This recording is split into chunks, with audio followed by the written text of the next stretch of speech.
Assalamualaikum warahmatullahi wabarakatuh. Waalaikumsalam warahmatullahi wabarakatuh. Gimana kabarnya hari ini? Alhamdulillah, luar biasa. Allahu Akbar. Oke teman-teman semua, siapa yang hadir? Hadir. Alhamdulillah. Sebelum mulai pembelajaran, alangkah lebih baiknya kita membaca doa terlebih dahulu. Silakan Isna dipimpin. Oke, sebelum mulai belajar, alangkah baiknya kita berdoa dalam hati mulai.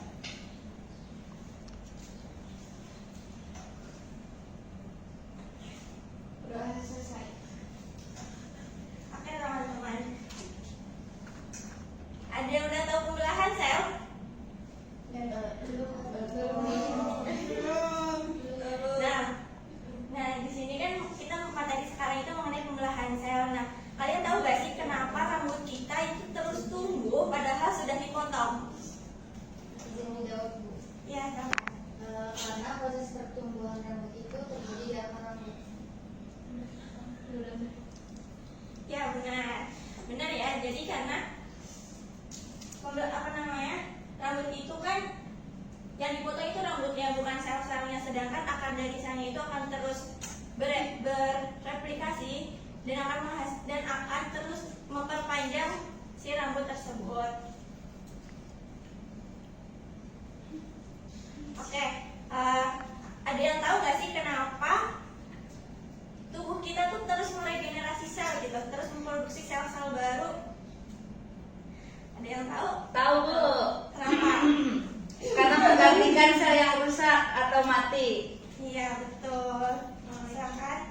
Pertanyaan dari mana? Betul. Ada lagi? Pertumbuhan dan perkembangan. Betul. Menjaga fungsi organ. Ya betul ya. Karena kalau misalkan tubuh kita tidak meregenerasi sel yang baru, maka akan terjadinya kayak misalkan penyakit gitu. Oke, kita masuk ke pembelajaran sekarang yaitu mengenai pembelahan sel. Tujuan pembelajaran di sini yaitu peserta didik mampu memahami konsep dasar pembelahan sel. Kemudian yang kedua itu peserta didik dapat membedakan tiga jenis pembelahan sel, baik amitosis, mitosis, dan juga meiosis. Dan yang ketiga itu peserta didik mampu mengidentifikasi dan juga menjelaskan fungsi setiap tahapan amitosis, mitosis, dan juga meiosis. Nah, ada yang tahu nggak apa itu pembelahan sel? Saya, Bu. Ya, silakan. Pembelahan sel itu adalah proses ketika satu sel membelah jadi dua sel baru. Ya betul ya, tapi lebih tepatnya pembelahan sel ini merupakan proses reproduksi ataupun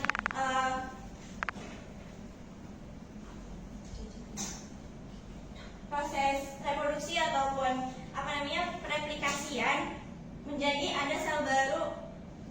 Tapi bukan hanya dua anakan sel, ada juga yang bisa 4 anakan sel gitu kan, karena di pembelahan sel juga dibagi menjadi dua, ada yang pembelahan secara langsung dan juga pembelahan secara tidak langsung. Nah, pembelahan secara langsung ini bisa kita sebut dengan pembelahan secara langsung ini bisa kita sebut dengan pembelahan amitosis, dan juga pembelahan tidak langsung ini bisa kita sebut dengan meiosis dan juga mitosis. Nah, selanjutnya itu ada pembelahan amitosis. Nah, di mana pembelahan amitosis ini merupakan pembelahan sel yang membelah dirinya itu secara langsung dan juga tidak melalui tahapan-tahapan pembelahan sel. Nah, biasanya itu terjadi pada pembelahan biner, yang mana karakteristiknya itu dia pembelahannya itu cepat dan juga sederhana, terus tidak ada nukleusnya itu membelah secara langsung, terus tidak ada benang-benang spindel dan juga tidak ada kondensasi pada kromosom. Nah, bisa dilihat ya, di sini itu pembelahannya secara langsung karena pada awal tahapan amitosis itu DNA-nya itu akan bereplikasi, kemudian akan dinding sel dan juga membran ini akan mulai membelah. Ini mulai membelah tapi belum sepenuhnya membelah. Kemudian si septumnya ini akan mulai membentuk dan juga DNA-nya ini akan mulai terpisah. Karena kalau misalkan sebelumnya itu masih dalam satu jangkauan, kemudian di sini itu sudah mulai ada pembatasnya. Kemudian selanjutnya itu akan terjadi si selnya itu akan terpisah dan menghasilkan menjadi dua DNA. Nah, bisa dilihat di sini juga contohnya itu pada Bacillus licheniformis, di mana ini pembelahan biner dan di sini DNA-nya, kemudian ini septumnya dan juga ini dinding selnya. Nah, selanjutnya itu ada pembelahan mitosis. mitosis, di mana pembelahan mitosis ini merupakan proses pembelahan sel yang menghasilkan dua sel anak dengan jumlah kromosom yang sama ataupun diploid.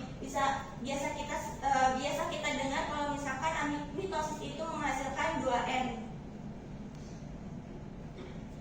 Nah, di mana mitosis ini memiliki karakteristik yaitu yang pertama terjadi pada sel somatik ataupun sel tubuh seperti hanya pada kulit, terus pada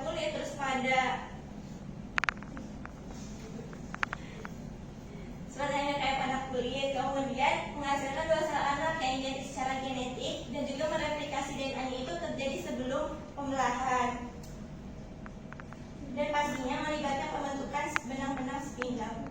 Nah, yang pertama itu ada profase, di mana profase ini merupakan fase pertama pada mitosis yang terjadinya itu bisa dicirikan dengan kondensasi kromosomnya itu menjadi bentuk yang lebih padat. Nah, poinnya di sini tuh si bentuknya itu menjadi lebih padat dan juga membran intinya itu mulai hilang dan terbentuk benang-benang spindle. Sebenarnya di sini tuh bakal ada benang-benang spindle di mana kromosomnya itu berada di bagian atas. Nanti di sini tuh ada benang-benang spindle. Kemudian ada metafase. Nah, metafase ini terjadi setelah ada fase di mana yang dicirikannya itu si kromosom itu berjejer di bidang ekuator sel. Si kromosomnya berjejer, kemudian setiap kromosomnya itu terbentuk dengan benang-benang spindle. Nah, ini kromosomnya, kemudian terbentuk dengan benang-benang spindle dan juga merupakan tahap terbaik untuk mengamati bentuk dan juga jumlah kromosom. Next, kemudian ada anafase. Nah, anafase di sini itu dicirikan dengan sentromernya itu mulai membelah. Sentromernya mulai membelah, kemudian memisahkan kromat saudara dan juga kromatidnya itu akan bergerak ke kutub yang berlawanan sepanjang benang spindle. Ini kenapa berlawanan? Karena yang bergerak itu. Kemudian selanjutnya juga mulai memanjang saat benang-benang spindle ini menarik kromatid. Makanya tadi kan lebih kecil, jadi ini mulai lebih panjang. Kemudian ada telofase. Nah, telofase ini terjadi dicirikannya itu kromosomnya itu mulai terurai menjadi kromatin dan juga seluruh nukleus ini itu mulai terbentuk di sekitar 2 nukleus. Seluruh nukleus pokoknya terbentuk di sekitar 2 nukleus dan juga benang spindle-nya itu sudah menghilang. Jadi di sini sudah terlihat tidak ada benang-benang spindle dan juga terjadi pada pembelahan sitoplasma. Nah, setelah telofase ini selesai akan masuk pada sitokinesis, di mana sitoplasmanya ini sitoplasma ini membelah saat membran selnya itu terjepit ke dalam dan memisahkan sel itu menjadi 2 sel anak ataupun hasil dari akhir mitosis. Nah, setiap sel anak ini akan menerima seperangkat organel dan juga nukleus yang lengkap sehingga proses pembelahan pun selesai. Nah, selanjutnya itu ada meiosis, di mana meiosis ini proses pembelahan sel yang menghasilkan sel gamet dengan jumlah kromosom dan juga setengah dari sel induknya atau biasa kita sebut dengan N atau haploid. Di mana karakteristik dari meiosis ini yang pertama itu terjadi pada sel gamet baik sperma ataupun ovum, kemudian menghasilkan sel anak yang memiliki kombinasi genetik baru dan juga melibatkan 2 kali pembelahan setelah 1 kali replikasi DNA. Karena pada meiosis ini terjadi pada pembelahan pertama dan juga pembelahan kedua. Kemudian jumlah kromosom sel anak ini setengah dari sel induknya. Nah, yang pertama itu ada profase yang pertama, profase ke-1, di mana terjadinya itu kromosom homolog ini akan berpasangan. Kromosom homolog ini akan berpasangan dan membran inti akan menghilang dan benang spindle ini akan mulai terbentuk. Jadi benang spindle mulai terbentuk dan juga terjadi pertukaran segmen DNA melalui proses crossing over. Kemudian ada metafase kedua. Metafase kedua ini terjadi pasangan kromosomnya itu homolog atau tetrad berjajar di bidang ekuator. Nah, ini bidang ekuatornya dan dia berjajar. Kemudian kromosom homolog ini kromosomnya juga bukan tunggal ya, karena bisa terlihat itu tidak tunggal. Kemudian ada fase pertama, di mana pertama itu terjadinya itu kromosom homolog ini berpisah dan juga bergerak ke lawan yang berlawanan. Ini yang tadinya menyambung itu jadi berpisah dan bergerak ke yang berlawanan, dan juga kromosomnya itu berkurang setengah. Nah, tadinya kan harusnya nyambung ya, jadi makanya berkurang setengah. Jadi cuma ada sebagiannya aja. Dan juga kromatid ini masih tetap berpasangan pada tahap ini. Sebenarnya ini masih berpasangan, cuma hanya setengahnya aja. Kemudian ada telofase pertama. Telofase pertama itu kromosomnya itu mencapai kutub masing-masing. Dia sudah mencapai kutub masing-masing dan juga kadang terbentuk membran inti baru di masing-masing kutubnya. Nah, kadang ada membran inti yang baru ataupun enggak bisa dilihat, dan juga terjadi sitokinesis menghasilkan 2 sel anak. Nah, kemudian di sini juga ada fase interkinesis, di mana karakteristiknya itu terjadi pada saat periode singkat antara meiosis dan juga meiosis 1 dan juga meiosis 2, dan tidak terjadi replikasi DNA. Pokoknya di sini tidak terjadi replikasi DNA.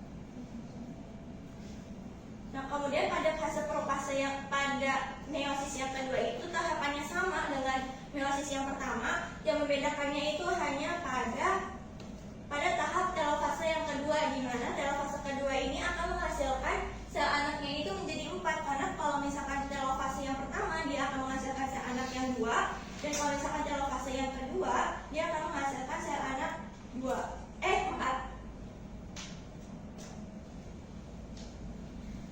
Mungkin materi mengenai pembelahan sel itu cukup sampai di sini. Apakah dari teman-teman ada yang ingin tanyakan? Oke, sebelum kita mulai ke kuis, ada yang mau menjawab ini? Waduh, syarat dan letakkan pertanyaan pernyataan kotak benar atau salah. Bersama di sini.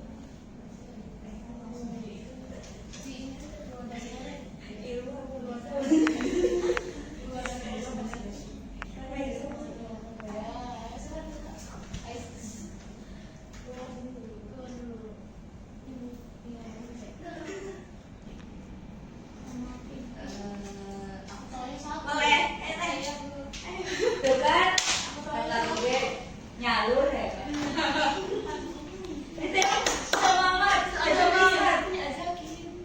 Siapa? Ayo, dari bilang kuning aja. Ibu tadi baru tahu 1. Gak apa-apa. Saya mah yang mana? Yang komunikasis. Yang pasnya. Satu aja semuanya. Iya. Aku sisanya nih. Aku inovasi. Ada dari dulu enggak ada sama.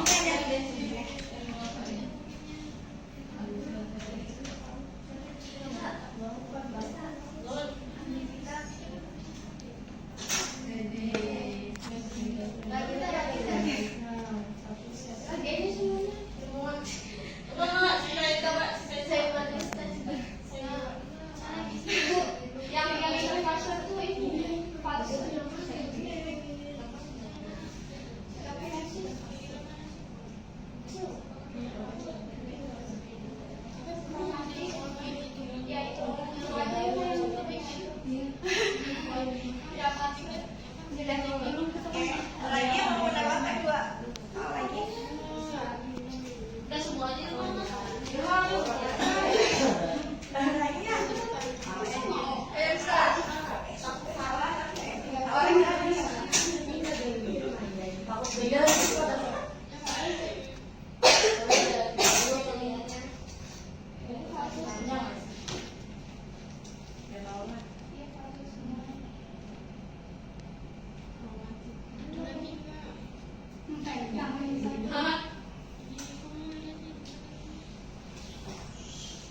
Ayo Ustaz. Teman-teman, gimana jawabannya? Betul. Betul ya, karena fase otomatis saudara ini dipisahkan pada tahap metafase dan juga interfase ini. Sebenarnya itu bukan fase terpendek, tapi juga sama halnya terpanjang karena posisi. Oke.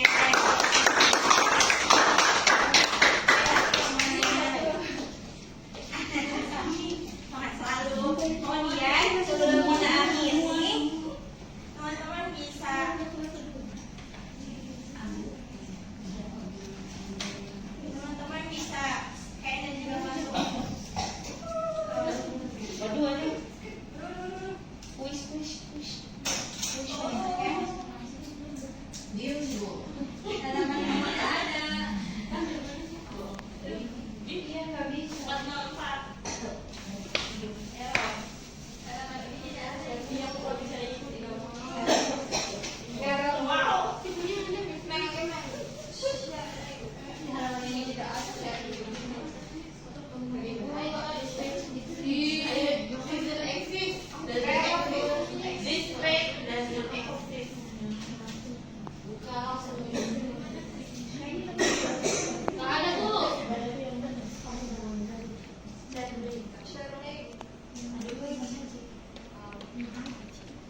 Gak ini cok, gak nyampe. Sampai ke bu. Oke, sini. Lihatin hobi kita, lihatin. Medit cok.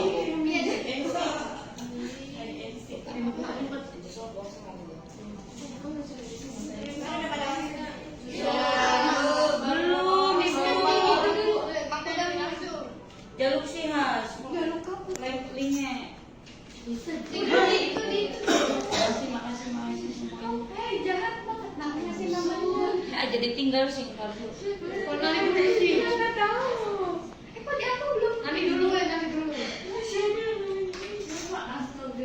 Siapa yang namanya? Kok di aku masih? Ya, sebelum siapa ini? Hah?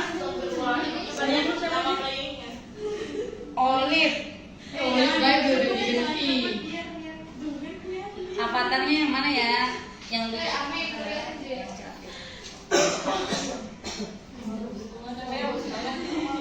Oh ini tuh puisi.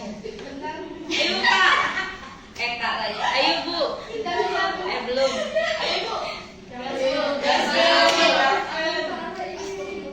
Namanya siapa? Aku belum.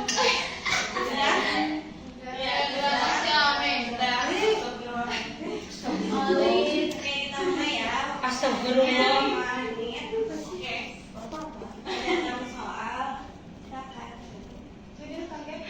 Berikut ini yang merupakan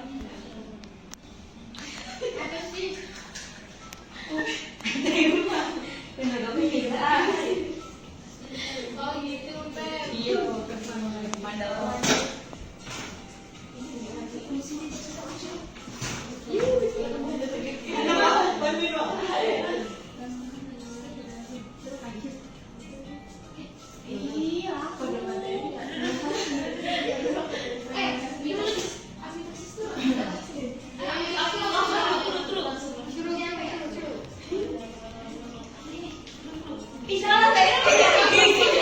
Kirain sama. Pinter banget sih. Setengah. Nih, Sis.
paham.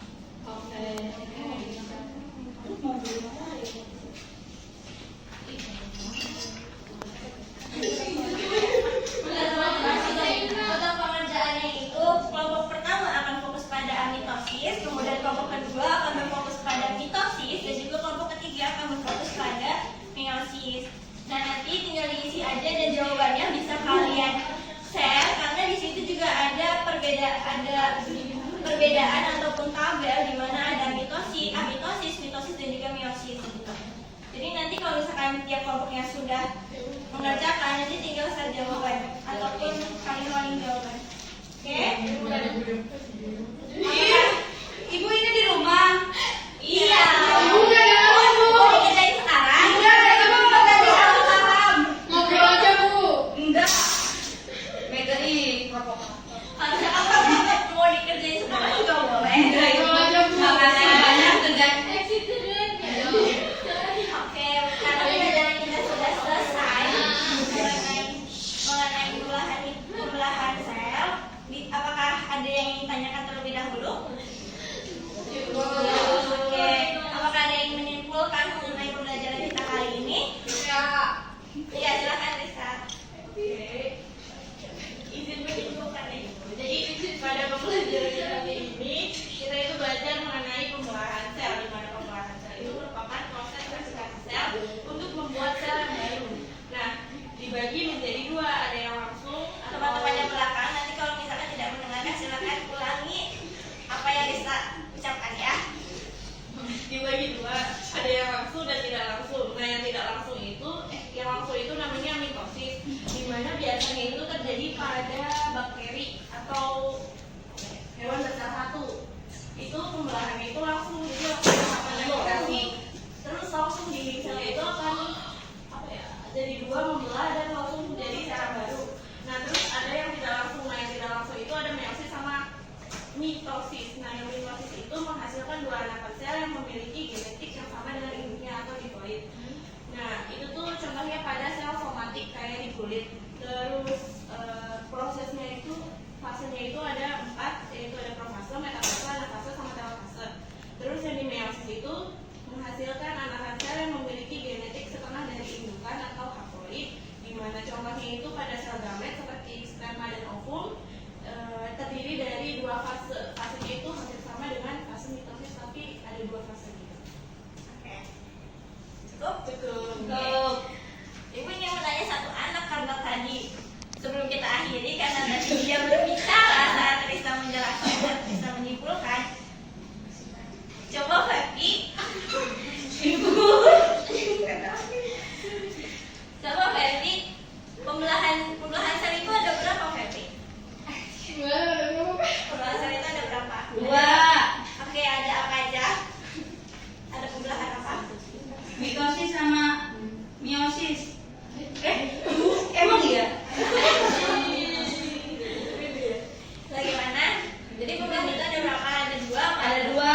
Ya. Pembelahan langsung, mitosis dan pembelahan tidak langsung. Ada yang langsung dan tidak langsung. Ya.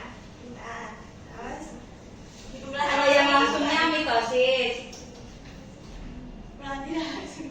yang tidaknya itu meiosis dan mitosis. Ya nggak Ibu? Ya betul.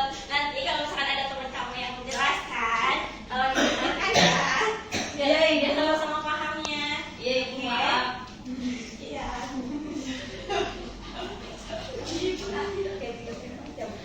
Oke, mungkin pembahasan kita cukup sekian, dan pertemuan selanjutnya itu akan menjelaskan mengenai regulasi sel. Ibu cukupkan. Sebelum diakhiri, mari kita mengucapkan hamdalah terlebih dahulu. Oke, kurang-kurangnya Ibu mohon maaf. Apabila ada salah kata juga Ibu mohon maaf. Bila